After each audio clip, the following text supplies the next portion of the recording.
अस्सलाम वालेकुम and welcome to the show cricket का जुनून which is a pre show brought to you by Sprite. हमारे साथ है star test cricketer Fawad Alam. Fawad भाई looking nice in Sprite shirt and you know Sprite bottle nearby you is well. बहुत अच्छे, प्यास भी लग रही है, सो बॉटल पहले खुल जाए क्योंकि स्प्राइट का शो है। और जो PSL सीजन 4 का मेला है वो UAE के ग्राउंड्स दुबई, शारजा, दुबई और फिर अबू धाबी से अब फाइनली कराची, जिससे बिलोंग करता है ये PSL, कराची पहुंच रहा है। कराची में 8 मैचेस हैं, सारी तैयारियां मुकम्मल हैं। कल हमने जावेद इकबाल साहब की पूरी रिपोर्ट देखी, पूरी बातें उनकी सुनी कि कितनी ज़बरदस्त तैयारियां हैं और अवाम के लिए भी अच्छी खबरें हैं बिकॉज उनका भी बड़ा ख्याल रखा गया इस बार। सो फवाद आलम साहब, what should be expect from Karachi pitch? High scoring games होने वाले हैं बिकॉज कोई कह रहा है कि ये फ्रेश पिचेस हैं, अच्छी पिचेस होंगी, हवा भी चलेगी, बॉलर्स को भी हेल्प मिलेगी। आप तो कराची में खेलते रहते हैं, क्या एक्सपेक्ट करना चाहिए? नहीं, कराची अभी आप देखें जिस तरह का मौसम चल रहा है, वेदर चल रहा है, आपको पता है कि किस तरह थोड़ी बहुत हवा अच्छी चलती है और ठंडी चलती है। सही है। और लेटर ऑन जो पहला मैच होगा उसमें तो मौसम आपको पता है कैसा है, लेकिन जो सेकंड मैच होगा लेटर ऑन तो उसमें जो है हवा अच्छी चलेगी, लेकिन हवा से इतना फर्क नहीं पड़ेगा, मौसम अच्छा रहेगा। और जहाँ तक विकेट की बात है, सेम लाइक यही है कि थोड़ी फ्रेश पिचेस हैं और बहुत अरसे से वैसी मैच नहीं हुए और फिर नई पिचेस भी सुना है कि बनी है, तो आई थिंक देखना पड़ेगा कि पिचें कैसी खेलती हैं। होपफुली उन्होंने बड़े वो बुलाए हुए हैं लोग जो पिचेस बनाते हैं, एक्सपर्ट्स हैं बहुत सारे। बिल्कुल हाँ, तो वो आके अच्छा करें ताकि अच्छे हमें एंटरटेनमेंट मैचेस मिलें और हाई स्कोरिंग मैचेस मिलें।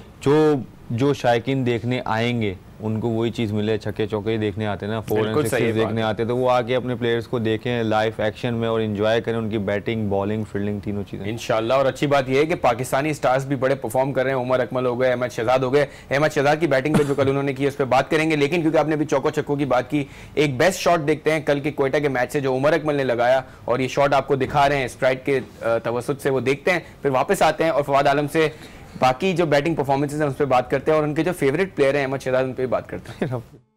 Alright, and this shot reminds me of that match's situation. कल का ही मैच है, थोड़ी इस पर अगर बात करें, जिस तरह समित पटेल को मारा था उमर अकमल ने और फिर अहमद शहजाद भी सामने से चार्ज कर रहे थे, so these were the turning point of the matches because उसके बाद रन ज्यादा बनने शुरू हुए। भाई अगर देखा जाए, देखिए मैच पूरी टोटली कंट्रोल में था कोयटा के शुरू से ही। शेन वॉटसन भी आउट है, 20, 25, 30 रन पे शायद उनकी पहली विकेट गिरी, बिल्कुल ऐसे। लेकिन उसके बाद वो आजम खान का डेब्यू तो वो खेले, उनकी भी पार्टनरशिप हुई अहमद के साथ कोई 20-25 रन की, तो I think totally in control था मैच। फिर रायलो रोसो आए, वो जिस तरह खेले, सो उमर आए, तो मेरे ख्याल से टोटली कंट्रोल में था। कोयटा सिर्फ और सिर्फ दो ओवर के लिए बाहर हुई थी इस मैच से, जिसमें रन्स ही नहीं बने कोयटा से। 18-19 ओवर, जी बिल्कुल, उसमें रन्स नहीं बने। विकेटें इतनी ज्यादा उन्होंने लूज कर दी, अपनी 4-5 विकेटें लूज कर दी एकदम से सडनली, कि ऐसा लग रहा था कि पता नहीं कोयटा शायद 2 रन ऊपर न करे। लेकिन फिर 100 वो आखिरी ओवर जो है नवाज ने बहुत अच्छा खेला कर, और जिसमें कोई 14-15 रन आए, तो वो 180 का हदफ कर पाए, और तो इसलिए टोटली इन कंट्रोल था कोयटा के। हाँ, बैटिंग में जब इस्लामाबाद की बैटिंग शुरू हुई थी तो थोड़ा सा था, लेकिन यही था कि एक विकेट मिलना था, तो उसके बाद कहाँ मैच टर्न अराउंड होता। तो वही हुआ कि एक विकेट मिला, उसके ऊपर फिर एक विकेट मिला, उसके बाद फिर थोड़ी देर बाद फिर विकेट, मतलब थोड़ी देर बाद नहीं बल्कि अगले ओवर में विकेट मिल गया था। और ल्यूक रॉन्गी आउट होते ही तो गेम पूरा, गेम जाहिर है उस पर ही था, क्योंकि वही अब क्योंकि सेट खेल लेते और इतना आसान नहीं था नए बैट्समैन के लिए। वो हमने देखा भी कि इतना आसान नहीं नया बैट्समैन जो भी आ रहा है, हालांकि बॉल थोड़ा बहुत घिला भी था हल्का सा, क्योंकि आपने देखा स्लिपरी प्लेयर्स भी स्लिप हो रहे थे और हर चीज़ थी, तो लेकिन ये फिर भी एट दी एंड ये था कि कोयटा स्ट्रॉन्ग टीम है और कॉम्बिनेशन बड़ा ज़बरदस्त है, और ये क्रिकेट बहुत ज़बरदस्त खेलने आई थिंक तीनों शोबे में। आई थिंक जहाँ फील्डिंग हो जाए, बैटिंग हो जाए और फील्डिंग हो जाए, उनकी फील्डिंग भी अच्छी है। नहीं वो कैचेज ऐसे नहीं देखने में, अभी हमें इतने ज़्यादा कैचेज ही देखने में मिले कि उन्होंने कैचेज ड्रॉप किए हों। सही बात। अब ये ना कि ये देखें, कल एक राहिल रोसो ने कैच छोड़ दिया था, रिजवान लड़का है जो इस्लामाबाद का खेला था, लेकिन बट दूसरी टीम में देख लें, लाहौर देख लें, मुल्तान देख लें, इवन कराची किंग्स देख लें, और हमने देखा बड़े मैचेस टर्न अराउंड हुए जब कैचेस छोड़े और उनका बिल्कुल सही है, काम खराब। क्योंकि फवाद आलम जो है इस्लामाबाद और कोयटा की परफॉर्मेंस की बात कर रहे हैं, तो कल के मैच में क्योंकि इस्लामाबाद हारा, सो पॉइंट्स टेबल को देखना बड़ा इंटरेस्टिंग होगा, बिकॉज सबको पता है कि कोयटा और पेशावर तो टॉप कर रहे हैं, लेकिन जो जंग चलनी है वो you know next Islamabad, Karachi, Lahore, absolutely Islamabad, Lahore and Karachi are the ones which are fighting. आप अपनी स्क्रीन पे देख सकते हैं कि Quetta is on top with 14 points, Peshawar is on 12 points, so these are the 2 teams which are going to stay on top. और इस्लामाबाद, कराची और लाहौर का मुकाबला होगा कि उनमें से 2 टीमें जो है वो टॉप 4 में जगह बनाएंगी और एक टीम जो है वो अनलकी मुल्तान सुल्तान्स के साथ बॉटम ऑफ द टेबल में जाएगी और टूर्नामेंट से बाहर हो जाएगी। So very interesting situation Fawad. देखिए अगर क्या कहते हैं फैसल भाई बात की जाए तो कराची के लिए मुझे मैच नहीं पता थे कल तक कि किस किस से मुश्किल गेम्स है दोनों। अब मैंने जब मैच सुने कि ज़ल्मी और कोयटा से है तो कराची के लिए इतना आसान नहीं है।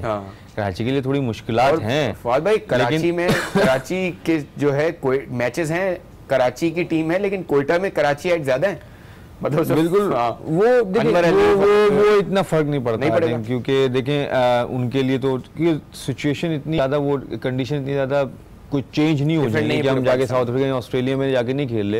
एशियन कंडीशंस ही हैं तो इतनी ज्यादा कंडीशन चेंज नहीं होंगी, सिचुएशन चेंज नहीं होगी, वो सेम ही है। तो ये लेकिन ज़ल्मी और आपको पता है कोयटा जबरदस्त टीम है कॉम्बिनेशन वाइज भी और पॉइंट्स पे। सो कराची के लिए एक मुश्किल टास्क है। होपफुली अगर कराची इन दोनों को हराता है तो कराची का कॉन्फिडेंस लेवल भी ऊपर जाएगा और फिर कराची से बचना भी पड़ेगा फिर दूसरी टीमों को भी, फिर कॉन्फिडेंस लेवल ऊपर जाता है और फिर आपका एक जो है ना जो बनता है ना एक रिदम बन जाता है जीत का। और इतनी बड़ी साइड को अगर आप मार के अगर दोनों टॉप ऑफ द टेबल हो और आप उनको मार दो तो फिर आपको कॉन्फिडेंस अलग ही जाता है। फिर वो भी आपसे जब प्ले ऑफ या वो एलिमिनेटर में खेलेंगे तो वो भी थोड़े से डर के खेलेंगे। वैसे और आपने बड़ी इंटरेस्टिंग बात की, अभी ये बड़ा मैटर करेगा कि कौन सी टीम जो है विनिंग मोमेंटम के साथ जाएगी। इस तरह की लीग में हम देखते हैं कि विनिंग मोमेंटम बड़ा जरूरी होता है आखिरी के मैचेस में। आप देख लें इस्लामाबाद पहले एडिशन में देख लें इस्लामाबाद आखिर में से जीतने चलेगा, तो लास्ट ईयर भी देख लें, लास्ट एडिशन में जो देख लें आप जो हुआ था उसमें भी आखिर में इस्लामाबाद जो है आखिरी 3 मैचों में ठकाठक फाइनल भी जीत गई, लगातार वो मैच जीती है तो फिर रुकी नहीं। तो विनिंग नोट जो है ना वो बड़ा जबरदस्त है। तो आई थिंक वो और वो यही थी कि इस्लामाबाद नीचे थी तो नीचे से ऊपर जाती तो वो बड़ा फर्क पड़ता है फिर इस तरह ना जाके। तो यही अभी इन दोनों टीमों में से लाहौर और फिर इस्लामाबाद भी उसी दौड़ में, लाहौर इस्लामाबाद और कराची। और लाहौर के पास अच्छा चांस है क्योंकि लाहौर का मैच है मुल्तान सुल्तान से आई गेस, और दूसरा तो डेफिनेटली मैं श्योर हूँ कि इस्लामाबाद से। सो इस्लामाबाद और लाहौर में से जो भी जीतेगा वो क्वालिफाई कर जाएगा, एक टीम वैसी बाहर हो जाएगी। It will be kind of a you know exactly semifinal वो जब आफ्टर जब लाहौर उनसे खिलाफ, मुझे पता नहीं कि लाहौर इस्लामाबाद का पहले है या लाहौर और मुल्तान का पहले। ये थोड़ा all of these are interesting games. बिल्कुल अभी इंटरेस्टिंग गेम है जो यहाँ पर होने वाले हैं। तो एक्साइटमेंट है इन तीनों टीमों के लिए तो बहुत ज्यादा है क्योंकि वो जो 2 टीमें हैं वो तो अपनी प्लेस बना चुकी हैं, टॉप 4 में तो हो चुकी हैं और फर्स्ट पे तो अब कोयटा ही रहेगा, चाहे वो आखिरी मैच हारे जीते उनको कोई फर्क नहीं पड़ता, वो फर्स्ट पे ही रहेंगे। और ज़ल्मी के लिए है तो वो मेरे ख्याल से ये लोग दोनों फर्स्ट सेकंड होंगे और थर्ड और फोर्थ के लिए जंग अभी भी जारी है। फौज आपने इस बार देखा इस्लामाबाद जो है वो जेपी ड्यूमिनी नहीं है, उनके साथ मिसबाउल हक नहीं है। सो सीनियर प्लेयर्स का हम वैसे तो कहते हैं एज और ये सब चीज़ें, बट इन सीनियर प्लेयर्स की बड़ी इंपॉर्टेंस होती है, ये हमें पता लग गया इस लीग से। देखिए जेपी डोमिनी की जहाँ तक बात है तो इस्लामाबाद को ये फर्क पड़ जाता है कि वो ऑफ स्पिन भी करते हैं साथ में और रिस्पॉन्सिबल। यहाँ पर भी फर्क पड़ जाता है, फिर बैटिंग में का भी उनको फर्क पड़ जाता है। तो आई थिंक यहाँ पर जो है ना बड़ा क्रेडिट जाता है, तो वो भी एक प्लेयर वाइज आपने देखा जाए। और मिसबा भाई ठीक है, मिसबा भाई नो डाउट एक्सपीरियंस या उनकी जो जितना भी एक्सपीरियंस है, जितनी परफॉर्मेंस है उस पर हम नहीं बात कर सकते, वो ज़बरदस्त प्लेयर हैं। और लेकिन आपने देखा कि वो स्ट्रगल कर रहे हैं अपनी फिटनेस को लेकर। सो वो पूरे मैचों के लिए अवेलेबल नहीं हो सकते। सही है, वो कुछ मैच खेलेंगे भी होपफुली। अभी जो ज़ल्मी का मेरे ख्याल से एक की बात, सो मे भी वो अगला मैच भी शायद ना खेले। कुछ मैचेस के लिए अवेलेबिलिटी की जब मैंने बात की, मुझे शनिवारी याद है, मुझे एक एक्सपर्ट ने बोला शनिवारी वो बॉलर है जिसको कुछ मैचेस खिलाने चाहिए। Do you agree with that? जब वो कम बैक करते हैं तो विकेटें लेते हैं, जब वो कंसेक्यूटिव खेलते हैं तो वो स्ट्रगल करता है। देखिए फास्ट बॉलर जो होता है ना उसको आपको वैसे भी देख के यूज करना चाहिए। सही है, आप लगातार क्योंकि उसका जोर ज्यादा लगता है। 4 ओवर उसने वैसे भी करना, फिर जोर भी उसने लगाना है, तो लगातार उसके 10 मैचेस अगर हो जाएं 15-20 दिन में तो उसके लिए मुश्किल होता है थोड़ा। बिल्कुल सही। तो आप उसको आराम से लाइक आप यूज करो तो कोई इतना प्रॉब्लम नहीं है आपको, क्योंकि आपके पास स्ट्रेंथ है। तो शनिवारी के अलावा भी स्ट्रेंथ तो कराची में है, अगर वो उसको यूज इस तरह भी करें कि 2 मैच खिला के फिर 1 मैच का रेस्ट दें, सही है, फिर उसको 2 मैच खिलाएं, तो इस तरह भी आप कर सकते हैं। लेकिन ये कहना ये होगा कि अगर वो रेस्ट के बाद आते हैं तो रेस्ट के बाद तो अभी बीच में भी आए थे सोहेल खान के साथ, अगर आपको याद हो, सोहेल खान को खिलाया था, फिर शनिवारी को खिलाया था, उसने फिर शनिवारी ने 50 रन दिए थे या 40 रन कुछ रन दिए थे, याद हो। अगर हम लोग ये बात कर रहे थे, हमने कहा अब वो करें कि आपने कहा यार शनिवारी को, मैंने कहा वो लास्ट मैच नहीं खेला था, सोहेल खान को खिलाया था, लेकिन सोहेल खान ने इससे ज्यादा गंदी बॉलिंग की थी तो उन्होंने फिर शनिवारी को खिलाया, शनिवारी को भी जो है रन पड़ गए। लेकिन अब जो हुआ था फिर शनिवारी को अभी फिर वही खेले, सेम टीम ही तकरीबन खेली। मे भी शनिवारी आउट हो सकते थे अगर आमिर होते, अनफॉर्चुनेटली आमिर के साथ प्रॉब्लम हो गई, उनकी वालदा की डेथ हुई, तो इस वजह से उस टाइम तो वो आईसीयू में थी, तो वो वापस आ गए। हाँ। मेरे ख्याल से डॉक्टर ने उनको बता दिया होगा, इसलिए वो वापस छोड़ के आ गए। सो आई थिंक इसकी वजह से शनवारी को चांस मिला और शनवारी ने उधर परफॉर्म विकेटें जो हैं। बिल्कुल सही बात है, और ये बड़ा अच्छा होता है कि whenever you get the chance to perform you perform, और जिस तरह शनवारी ने परफॉर्म किया, अच्छा किया। अब कराची की टीम भी जो है वो एक अच्छा कॉम्बिनेशन दिखना हमें शुरू हो गया, बिकॉज वो उनके अगर लिविंगस्टन की भी बात करें तो वो ओपनिंग में भी अच्छे मैचेस जिताए उन्होंने, अब वो जिम्मेदारी ले रहे हैं। फिर आप कप्तानी भी काफ़ी बेहतर हुई इमाद वसीम के, हमने देखा है कि अब जो डिसीजन आ रहे हैं काफ़ी बेहतर आ रहे हैं। सो वी आर एक्सपेक्टिंग कि कराची के जो मैचेस हैं वो स्ट्रॉन्ग हो, स्ट्रॉन्ग तो मैं ज़रूर बोलता हूँ। सो अच्छे मैचेस हों, अच्छा देखने को मिले। और कराची के स्पेशली बिकॉज 8 मैचेस हैं, अगर यहाँ बैटिंग कंडीशंस होती हैं अच्छी तो आई थिंक सोने पे सुहागा हो जाएगा, पीएसएल का एंड बहुत अच्छा हो जाएगा। नहीं बिल्कुल, देखिए मेरे ख्याल पिचेस तो ठीक ठाक हैं, 15-16 पता नहीं बहुत सारे ऑप्शंस हैं कराची में, बट कितनी यूज़ होती हैं वो देखना पड़ेगा। और ये है कि जहाँ तक बैटिंग की बात है, एक्साइटमेंट की बात है, एंटरटेनमेंट की बात है, वो इंशाल्लाह में नज़र ज़रूर आएगा। और हम सब इंजॉय ज़रूर करेंगे। एक तो पहले हमें खुशी इतनी है कि पाकिस्तान में आ रहे हैं मैचेस, वेरी ट्रू, पीएसएल बड़े अरसे बाद फिर पीएसएल आ रहा है दोबारा, क्योंकि जब आपके मैचेस नहीं होते बंदे वैसे भी कहते बोर होते हैं, अब यहाँ पर जाके देख पाएंगे, एक्साइटमेंट होगी। और होपफुली हमें एक अच्छे मैचेस देखने के लिए मिलेंगे, और टीमों को भी ऑन सेम नोट जो है अच्छी पिचेस मिलेंगी, अच्छा एंटरटेनमेंट मिलेगा। सो होपफुली वो लोग भी इंजॉय करेंगे और फिर हमें भी इंजॉय कराएंगे। बिल्कुल सही है फादर। हम इस पूरे पीएसएल में हमने देखा है कि ड्रेसिंग रूम एनवायरनमेंट की, टीम एनवायरनमेंट की, ओनर्स के रवैयों की बहुत बात हुई है, और हमने देखा कि हमारे 2 जो प्लेयर्स हैं जो बड़े डिसिप्लिन वाइज और बड़े क्वेश्चन में रहे हैं, फवाद आलम बोल रहा था मैं अहमद शहजाद और उमर अकमल, वो हमने देखा है कि परफॉर्मेंसेस निखर के आ रही हैं। सो आपको लगता है कि अब जो बाकी मैनेजमेंट्स हैं they will get to learn from these high performing managements, जैसे इस्लामाबाद की अगर बात की जाए, पेशावर की बात की जाए, क्वेटा की बात की जाए, they have stood out as top performers in this league for the last 3 years and this year also. देखिए बात ये होती है कि जब आप जीत रहे होते हैं ना तो सब चीज़ अच्छी होती है, लेकिन फवाद भाई ये आप जब तो जीतते नहीं हो ना तो बहुत फ़र्क पड़ता है। जहाँ तक मैनेजमेंट की बात होगी, मोइन भाई की बात होगी, ज़ाहिर है वो खेले में वो हमने खुद उनके साथ टाइम गुजारा हुआ है, उनकी कोचिंग, अंडर कोचिंग भी, मतलब एज अ कोच भी, और एज अ प्लेयर भी, एज अ कैप्टन भी, और एज अ मैनेजर भी।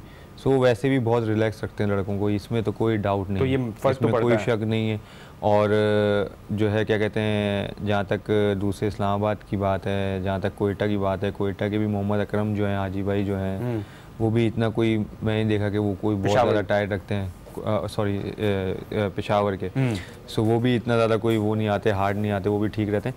देखिए बात वही है कि देखिए उनको भी पता है कि इन प्लेयर्स को खुद को पता है क्या करना है। बस आप थोड़ा देखिए कोचिंग वो बल्ला पकड़ के सिखा नहीं सकते। सही बात, आपको ये नहीं बता सकते कि ये वो एक कुछ चीज़ें होती हैं वो आपको जो है ब्रीफ करते हैं, अप्लाई आपने खुद करना है। और किसी को उनको पता है एबिलिटी उमर अकमल की कितनी है, सही बात। उनको पता है अहमद शहजाद अगर खेलेगा तो अहमद शहजाद का, शेन वर्सन खेलेगा तो वो, राहिल रूसो तो सरफराज की, मोहम्मद नवाज की, सबकी एबिलिटी पता है। बस कोचिंग कोई वो थोड़ी है कि वो आपको बल्ला पकड़ करके सिखा रहे हैं कि भाई इस तरह जाके खेलो, इस बॉल को इधर ही खेलना है, इस बॉल को इधर नहीं खेलना है। ये कोचिंग ये होती है कि आप इसको सिखाते हो, जो नया बच्चा होता है ना उसको आप कोच करते हो कि किस तरह खड़े होना है, किस तरह खेलना है, क्या करना है, वो कोचिंग।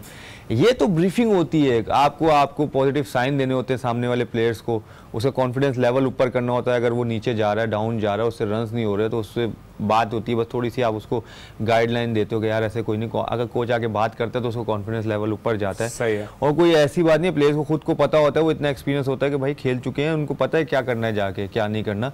तो आई थिंक तो मेरे पॉइंट ऑफ व्यू से कोचिंग ये होती है। जहाँ तक मोइन भाई वगैरह की बात है, वो जो है बिल्कुल रिलैक्स रहते हैं, वो खुद भी रिलैक्स रहते हैं और हंसी मजाक रखते हैं, लेकिन काम का टाइम है उस टाइम सीरियस भी रहते हैं, लेकिन वैसे हार्ड वाले सीरियस नहीं, बट उनको पता है ये काम का टाइम है तो इस काम ही करना है, कोई हंसी मजाक नहीं होनी चाहिए, नॉर्मल रह के काम करो अपना। बिल्कुल सही है। सो हम इंटरनेशनली बहुत सारी लीग्स में देखते हैं कि टीमें जो हैं वो एक साल में अगर बहुत डाउन एंड अंडर होती हैं तो दूसरे ईयर में ऊपर आती हैं, लेकिन पीएसएल में अनफॉर्चुनेटली कुछ टीम्स ऐसी हैं जो बहुत ही बॉटम पे रही हैं। और की बात कर रहे हैं सो बट उम्मीद करते हैं कि अब ये बिल्कुल फिनिशिंग लाइंस हैं पीएसएल सीजन 4 की।